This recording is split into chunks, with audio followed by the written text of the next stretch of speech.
So I'm gonna assume that you still play video games, and that's okay, to an extent. You may enjoy a bunch of different video games, but if you're anything like me, you enjoy playing Rainbow Six Siege. You see, I used to play Rainbow all the time with my friends, staying up to date with all the Halloween updates to get the skins and play the limited time only game modes. We'd always started off with a terrorist hunt warm-up to get our aim on point. Then we would jump into a ranked game where the stakes were high and all of our map training and positioning meant absolutely everything. Oh, what is that? Jaeger didn't put his devices down again and he's peeking spawn? Well, this night is gonna be long. And as the night would go on, we'd eventually get to the point where we just wanted one more win after already gaming for hours. And this would keep us up all night long, making the next day feel like a drag until it was time to just hop on again. Just to rinse and repeat the same cycle that we all did the previous day. So if your days look anything like mine, then don't worry because this can be fixed. So you might be around my age, which is 21, you might even be younger or older than me, but we all kind of share something in common, whether it's now or in the past, and that's playing video games. And whenever we play video games, we want to be able to level up. We want to actually improve our skills in these video games that we play. So for example, Siege. So whether it's going from gold and then ranking up to diamond, or just finding a new operator to main, we all want something as people to succeed in. But of course, this succession is only in our gaming lives, not our real lives. I want you to take this gaming dude as an example. For example, this guy may have a diamond rank in Rainbow, but his physique is trash, and he pisses himself when he has to talk to any remotely cute girl in public. And of course, this affects this guy's self-confidence whenever he goes out in public and he doesn't feel that he's worthy of the girls that he sees. And because of that, he wants to come back and he wants to go into his hidey hole, his den, if you will, and he wants to play video games. It is how some of these guys work. Now, you might not be completely similar to this person and you might be more confident than this person or something, but maybe you completely relate. And if you do, that's okay. That's why this video is being made. So what can you do starting today to actually start building more self-confidence and not be so attached to gaming?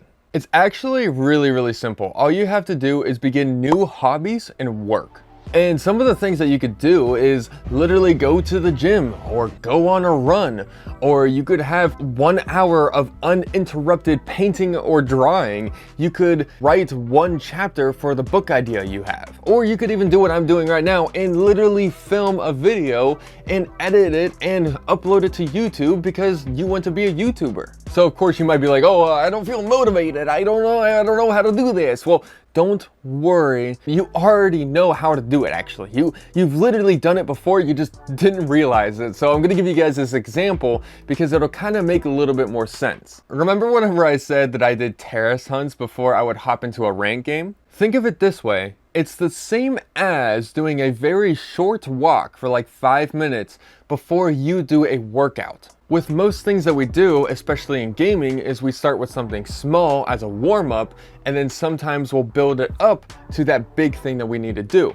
So what you have to do is take the same ideas and steps, whether it's simply writing a script or simply writing a page or just painting a picture, whatever it be, doing that simple first thing will allow you to build into the bigger thing. And instead of grinding for those alpha packs to get the skins that you want, or maybe even a black ice, gun on your favorite operator, instead try to think of it this way.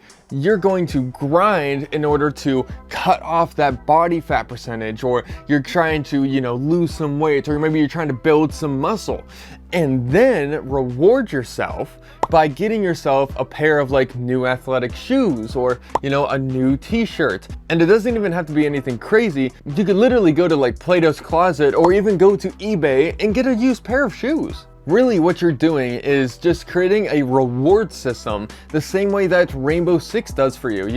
You play a whole bunch of games and you grind, you get an alpha pack. The same way can work with real life. You go and you work out, and yeah, you may not see, physically the changes in a week, but the scale might see something different. And of course, because the scale is saying something different, if you hit that number that you've been trying to hit, or that you just can't even imagine yourself hitting, then literally reward yourself. Get yourself something nice, you know? Don't go out and get ice cream or something like that. Don't ruin what you've been working on, but instead get something that can actually make you feel good and more confident, and push yourself and continue to work through the struggles and the unmotivation days, and it'll all come together as long as you're rewarding yourself for the work that you're putting in. In gaming, we have habits that we create in order to become more skilled in particular areas that we want to succeed in. So, for example, whether it's you maining the same operator every single game because you will pretty much classify yourself, and what I would classify myself as is a Legion main, okay? So because I consider myself a Legion main in game, you can consider yourself pretty much in real life, because let's just say you start running, okay? You start running maybe, you know, just a few times a week, you know, even if it's literally once, you just literally run once.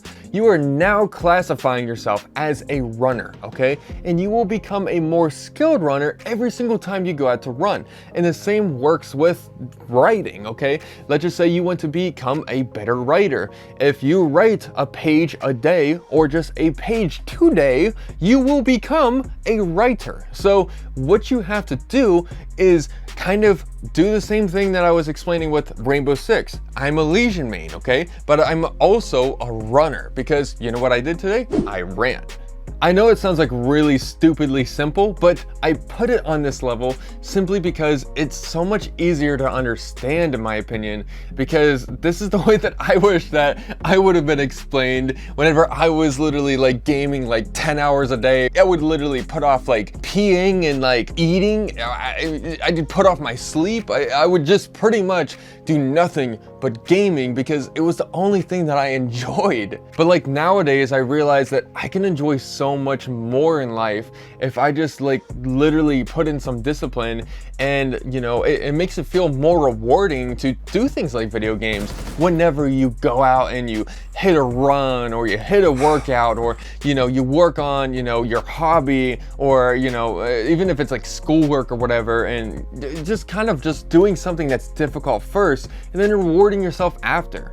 And you know what? Maybe you yourself, you don't know what you want to do. You don't know if you want to become a runner. You don't know if you want to become the guy who lifts weights, or a writer, or a painter, or a skateboarder. You don't know what you want to become. That is okay, all right? Because I actually created a video that you can watch right here.